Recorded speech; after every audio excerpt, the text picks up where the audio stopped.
town, resident on 70 Road. Got a nice wife and kids, y'all, right inside the grove. You know I like Miss Clark. Yeah, you know he is my friend.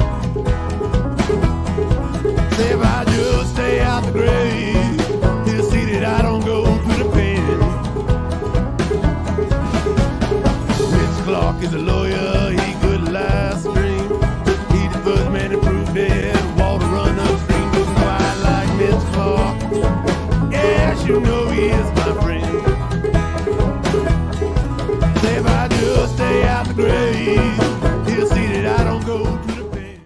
What's going on, fishy friends? Welcome to a very special episode, really just focused on bringing you guys information and news about what's happening recently with the striped bass limits and regulations all up and down the East Coast. As you may know, the ASMFC and their Atlantic Striped Bass Management Board voted on an emergency measure to lower the upper end of the striped bass slot to 31 inches. That's the basic of it, but we wanted to put this together so anyone out there that had questions about it, wanted to discuss about it, could talk to it about it with an expert, David Sikorski, who we're going to bring in now, and hopefully answer any of your questions and kind of get us a little bit more on the same page so that we can continue catching fish happily and doing the best with this resource as we possibly can. How are you tonight, David? I'm doing great. How are you? Doing well. Tell us about yourself. Well, I know you used the word expert, but I don't know about that. And I'm not really being humble. I'm not an expert. I've spent a lot of time fishing, but more recently, a lot of time in a fisheries management conversation or in the room, making decisions, really in an advisory role. And that advisory role is kind of the privilege that we all have. We can all get involved in this process. And that's what I did quite a few years ago now, probably 15 plus years ago. I got involved in fisheries management as a volunteer for the Coastal Conservation Association, Maryland. As a nonprofit organization that CCA Maryland is focused on advocacy, standing up for the voice of the recreational angler and the voice of the fishery resource we rely on, getting involved in the political process or policy setting process for fisheries. And so I was attracted to that really right out of college, and fast forward many years, I've been the executive director of the Maryland chapter for 6 years now. So it's my full-time job to run this chapter of the nonprofit, work with volunteers throughout the region. And my focus has always been on the fisheries policy side of things, fisheries management. It's something I enjoy for some reason, but also just look at it as I'm in a unique position to stay involved on behalf of our recreational angling community. And so really I got kind of put into the fisheries management scene in about 2009 when being appointed to the Sport Fish Advisory Commission of Maryland DNR. So that's an advisory commission that advises Maryland DNR. I've served on that since then. I'm now the chair of that commission. And so I work with my fellow commissioners there on the state level in Annapolis to help advise DNR on recreational fisheries issues. That body actually has 3 different subcommittees, one for cold water fisheries, one for black bass or largemouth bass fisheries, and one for tidal and coastal fisheries. And so it's really casts a wide net across our community. And I mention that because it's an entry point for anybody out there that's interested in this stuff. It's an entry point for you as the public to just participate. This is all run through Maryland DNR, and they're the ones that have the ultimate authority to manage our fisheries in our state waters where they have jurisdiction. The Atlantic States Marine Fisheries Commission is the next level. That is all the states from Maine to Florida connecting to make sure that our state water regulations where species overlap because they are migratory. So we put together a coast-wide management plan or a range-wide management plan for a species. So that's the entity that I also serve on. I'm one of 3 commissioners that represent the state of Maryland. Most partner states do have 3 seats, and then there's also the District of Columbia, the Potomac River Fisheries Commission, which is a bi-state body created by Maryland and Virginia. They have 1 seat on the commission. In fact, the current chair of the striped bass The current chair of the Striped Bass Management Board is Marty Gary, who's a long-time fisheries biologist and the current executive secretary of the Potomac River Fishery Commission.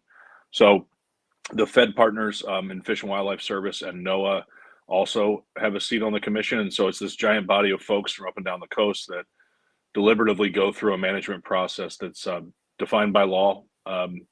And the basic concept is, I explained the ASMFC as an exercise in states' rights, in states working together to try and collectively manage what they share.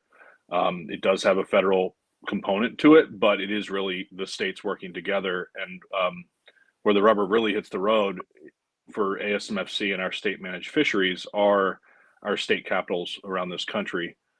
So that kind of brings it back to CCA and why we're structured the way we are. We're focused to stay involved with those folks that can manage the fishery. And so DNR, the Atlantic States Commission, and then other bodies on different other fisheries. And so I'm really just fortunate to hold one of the 3 seats at the commission.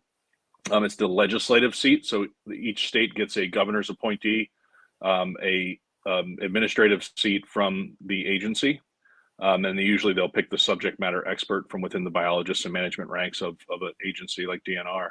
And then the last seat is the legislative seat. So that's what I sit on. So ultimately, I get the pleasure to hang around with a lot of really smart people, fisheries scientists, mathematicians, biologists, elected officials that also serve on the commission. And we just met earlier this week. And as you open the show with, there's some brand new information out there for striped bass anglers that has just hit the street. So, well, let's dive right into that, David. What is this brand new information? How does it affect everyone? In terms of everyone that lives in a state with waters with striped bass fishing, swimming in them in salt water. We don't want to get into the freshwater areas. That's a little bit more than we can get into tonight. But how does it affect everyone? And then, maybe we can get a little bit more focused on where you and I both live, and how does it affect Marylanders? Sure. Yeah. So there's really, with the striped bass being a coastwide stock, it exists from Maine to North Carolina, and so that's who sits on the management board to help shape this fishery. And ultimately, the fishery is assessed using a mathematical model that has a lot of different sources of data that comes from fishing activities, data that comes from just biological sampling activities. And so ultimately all that's put together in what's called a stock assessment. It's done with federal and state partners, scientists from all the different states and various labs come together to assess the population of striped bass. Striped bass we focus on their spawning stock biomass. And we have certain goals in place for that biomass. There's 2 different goals, or there's a goal which is called our target, and the target of the plan and all the subsequent regulations is that the population of the fish we manage to the target, and that amount is 125% of the amount of fish we think existed in 1995. And then you'll hear that the population of fish is either overfished or not overfished.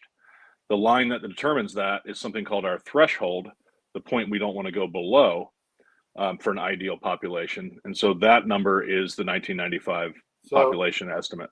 Sorry to interrupt, but yeah, what is the significance of the 1995 population estimate for those that aren't old heads and haven't been around forever?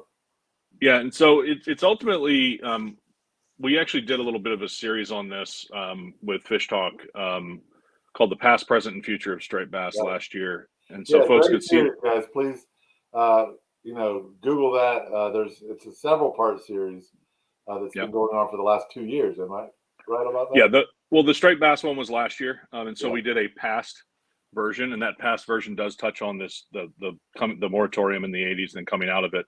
But ultimately, the short answer is that the 1995 level is where the managers felt, okay, this is a level we're happy with from an abundance perspective. It's meeting our fishery goals as far as who has access to the fish, how abundant they are, so on and so forth. And at that point, they felt it was responsible to kind of declare the fishery rebuilt at that point, and then set a goal which is even higher. There's been much debate about those goals ever since, but I wanted to explain that because things like our rebuilding plan, or what we're going to talk about next, relate to those goals. So they are empirical. They aren't necessarily driven by the model, where in some fisheries there is a number that is a goal biomass, or a goal of spawning potential. And quite often, depending on which fishery it is, it may be derived differently. It's a paper exercise, but an important one, to assess the stock this way. And so ultimately, what happens is every few years there's a stock assessment with striped bass. We just received one with data through 2021. We received that in October of 2022. And at that point, the information said that we were on a pretty good trajectory based on the 2021 level of fishing mortality being the rate at which we kill fish. Yeah.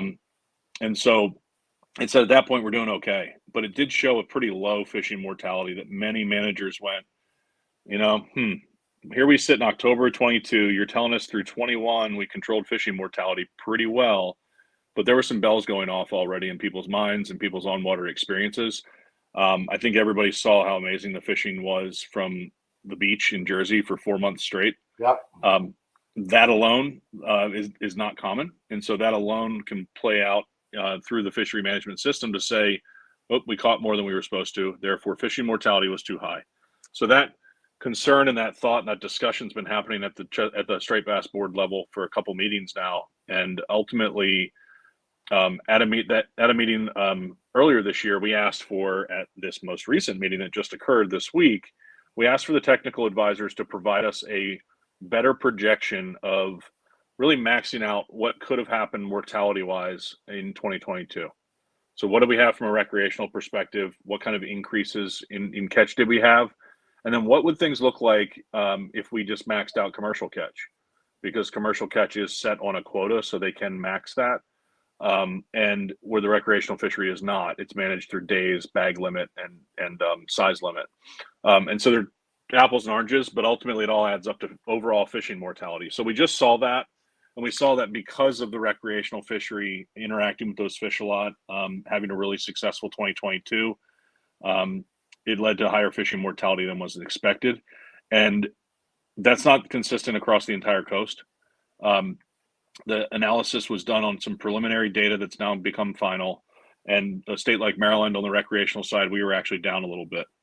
And so it's coast-wide conglomerate of increase, and that's what the board acted to try and solve. So ultimately, we first passed an addendum. An addendum is a typical management action that we normally use to set regulations based on new scientific information. And so we did addendum 6. That's the current rules we're fishing under right now. The 2 fish, 1 fish in Maryland, and then the slot of 28 to less than 35 up and down the coast. That's addendum 6 measures. Slight sidebar, I did mention at the meeting on the record that unfortunately some stakeholders are fishing under addendum 4 measures, meaning they never actually reduced fishing mortality, and that's those that catch 2 fish in the bay on the special permit for charter boats, and that's the commercial fishery in Maryland and the Potomac River. They didn't take cuts. And so that's an important thing from an equity standpoint. That already happened. It happened under previous leadership. But I won't stop talking about it because it was the wrong way to manage a fishery. But ultimately, long story short, again, right now, so the addendum was started. That addendum will be completed to guide us in setting 2024 regulations if everything goes as planned. And so folks can expect at the next meeting a draft document be presented to the board. We'll talk through the components of it. And then we could likely release it to the public for public comment at that point. And then we could be adding an additional striped bass only meeting to the schedule for the commission, again, to allow public comment on the addendum. And then finally, we would take action on the addendum when ready. And I think most folks are thinking about that for affecting 2024 regulations coastwide. The addendum specifically said to the technical advisors to help us, starting with the slot, which is 28 to 35. Starting with that, can you change that? Our non-preferred option to also affect fishing mortality is to take away days on the water. That is the non-preferred option, but I think folks realize that option might need to be part of the plan. Moving the slot may not get us everything we need. And again, chronological order at this meeting on Tuesday, we were talking about the addendum first. There was a motion made to add on to this addendum some board flexibility where when we see the results of the 2024 stock assessment with data through 23, when we see that next October, we can take action. When we see other information come about, we can take more. I'm sorry, forget that stock assessment date. We simply gave ourselves the authority to take more rapid action to adjust fish and mortality. I mean, you see other states do that all the time. I fished a fair amount in Florida, and if they see a problem, they address it right then.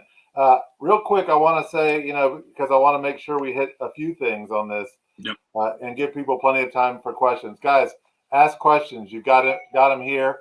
He can answer them.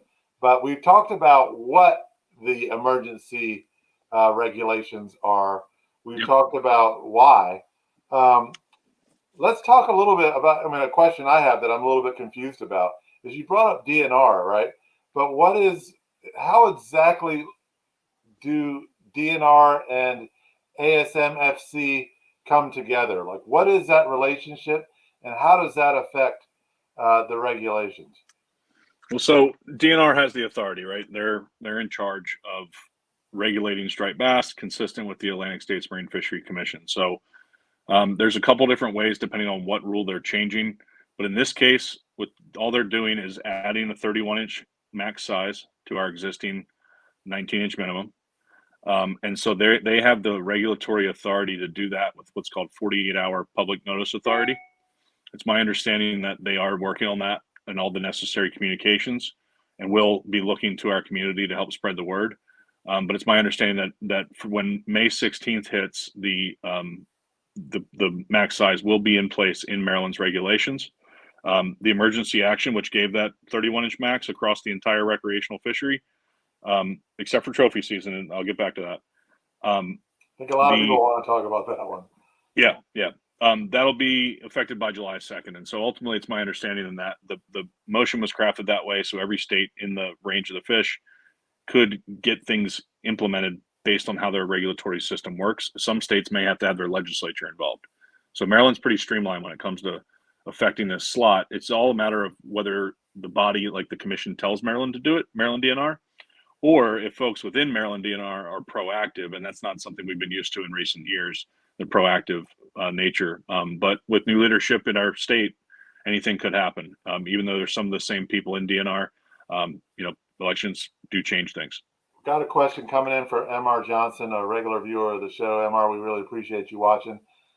He says, we have two sets of striped bass regulations, tidal, bay regulations, and coastal regulations.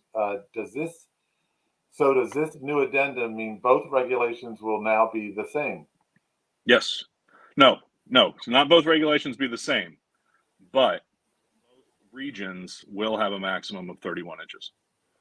So the trophy season it's my opinion, I didn't talk to the maker of the motion, I didn't talk to every single board member, but it's my understanding that the general idea behind leaving the trophy season out in the specific motion was to avoid confusion. That was a season that, as of Tuesday, had already started, right? We were on day 2 of a 2-week season. And so it made no sense for Maryland DNR to then hustle and try and change regs and give whiplash to everything that's happened. People's fishing plans and charters booked and, hotels, you name it. And plus, the minimum size limit in the trophy season is 35 inches. That's part of Maryland's approved Addendum 6 plan that the commission and all the technical folks have approved. And so while there's a lot of conflict around whether or not it's good to catch those fish and kill those fish, target them, the reality is it's allowed. It's allowed based on the rules. And so there was no need to reel that back. And again, the 31-inch max should be put into place for both regions of Maryland by May 16th. The bay will be 19 to 31. The coast will be 28 to 31.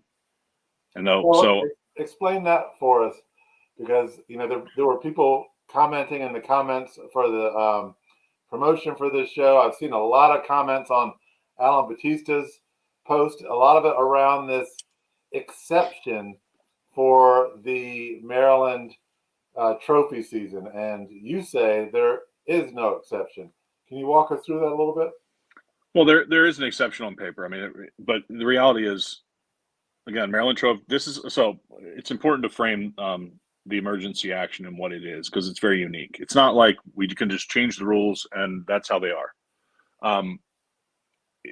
Forever. Ultimately, this action, because there's no real public engagement and no process like the addendum I previously mentioned, this action only allows us to change rules for 180 days.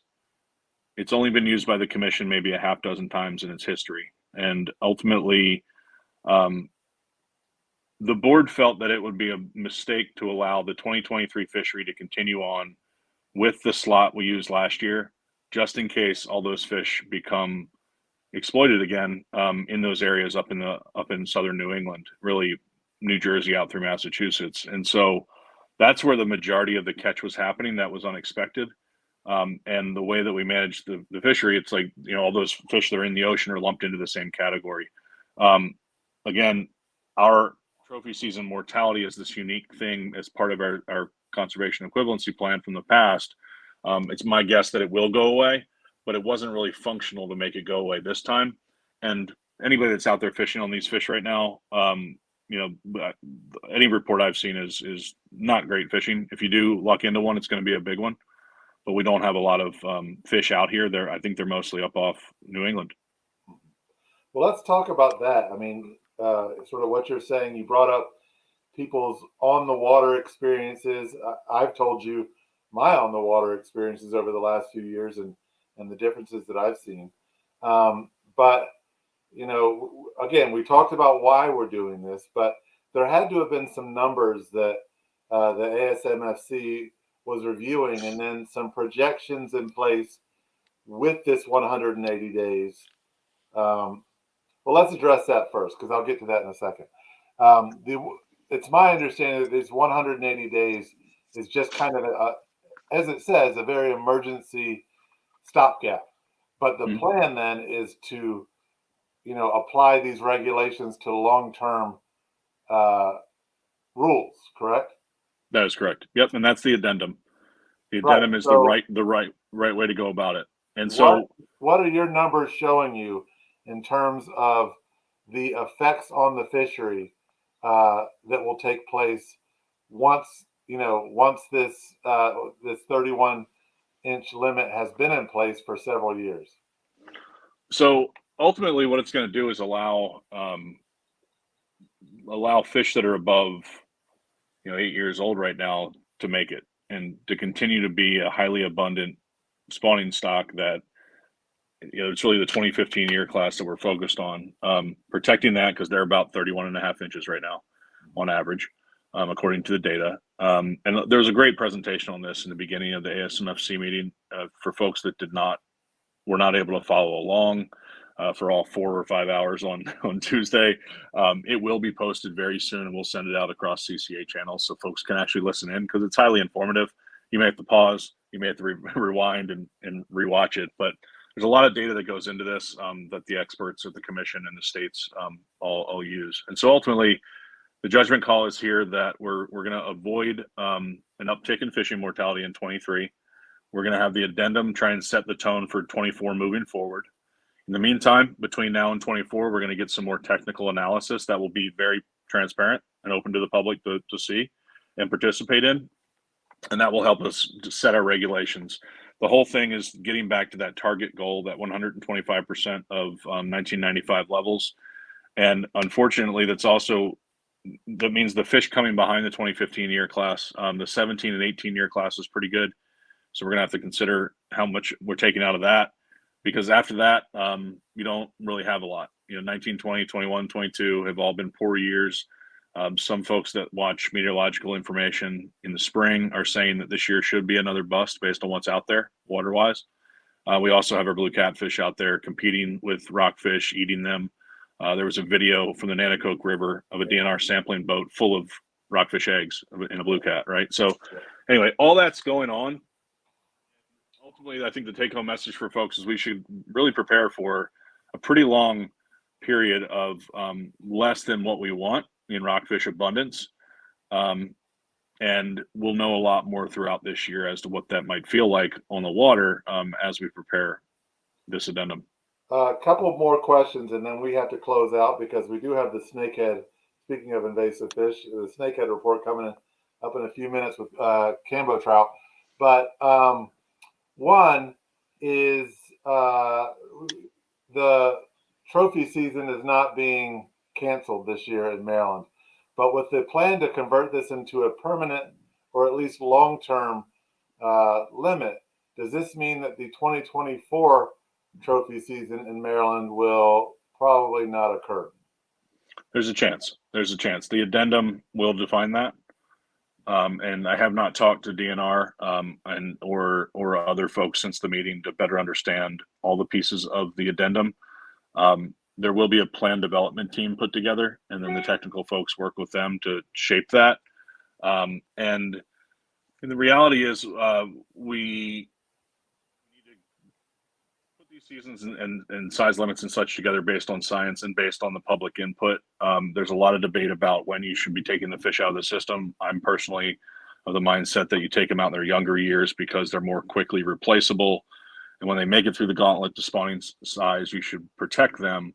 That said, I understand the tremendous value in catching and possibly keeping a massive fish of a lifetime, a trophy. I can respect the heck out of that and how that's part of our fishing culture. There's a lot of debate around fishing tournaments, but I respect them too. I mean, this is all our culture. This is all our collective use of the resource. And so I do encourage people that, you should have opinions. You should have strong ones that you're willing to, come in and engage in the process to share. But you don't need to blow out somebody else's candle to make yours burn brighter. This is about a public resource that we all share. So my number one message to people is I'd prefer, especially as somebody in the management seat for now, hearing from folks about their experience and not telling me why somebody else is bad. We all have an impact on these fish. We all have a responsibility to do better. I think Maryland and the Potomac River and Virginia has a responsibility to do much better in the Chesapeake. I mentioned earlier that the commercial fisheries were not reduced in the previous need for reduction, and that's just unacceptable. I know there's economic impacts and such, but we have to have more transparent conversation about all this. And so I expect that to happen here in the Bay region and in the coastwide region as we move forward, at least as long as I'm involved. Last question, and we've got like 1 minute to answer it. Is this something, from your experience, and I know you don't have a crystal ball. If you do, please share it with me. Is this something that people should expect to kind of have be the norm going forward for the foreseeable future? I mean, is the commission's idea to have this be a 2-year stopgap, or is it more of a long-term plan? We have the goal to try and rebuild the stock to the target by 2029. And so that's the number one goal. And I think you're going to see the commission make some changes. That said, long-term stability and regulations is a good thing. I was talking with some other managers about the slot that was on the coast, the 28 to 35, and hoping that would be a sweet spot, because in reality, it's about a balance to use this resource. And I think we all want stability. I think you can expect a slot for the foreseeable future for sure, and can also expect further contraction of or loss of days, hopefully reductions in quota. Everything should be on the table because these fish just aren't being born, and it might be 5 years in a row right now. Got it. Thank you so much for coming on in such short notice. Everyone at home, I talked to David today at maybe 6 hours ago. I'm sitting here like, we should be covering this. We got to get on this. So, started You're saving and you made it happen really quick. So I really appreciate you being available on such short notice. A lot of people kind of jumped in here at the end. Guys, this will be available on Facebook, YouTube, Twitter in its entirety. So go back and watch the whole thing. David, it's been a pleasure as always. Thank you so much for sharing your information. If anybody wants more info on this, where would you direct them? So definitely the ASMFC.org, Atlantic States Marine Fishery Commission.org, and then follow our newsletter at CCAMD.org, and you'll see some stuff come out. Just stand by for a lot more information. I'm going to continue to try and get the word out there in as many ways as possible so folks know what's happening. And I love your hat, Grant. I got it from this really cool guy that I met at a fishing show. Love it. But thanks, everybody. Yeah, this is a CCA hat. It is the most comfortable hat you will ever wear. I mean, this thing is like is like a head glove. Under Armour, baby. Under Armour. We're going to have a bunch more. We have a new white camo version coming out soon with a new membership drive, so stand by. Everybody can get them. And we might be doing a little contest where if you take pictures all summer long and share the pictures of you proudly wearing your hat, you might win a prize. Nice. I love prizes. Thanks, everybody. See you in a few minutes on the Snakehead Report. Take care, David. Thank you.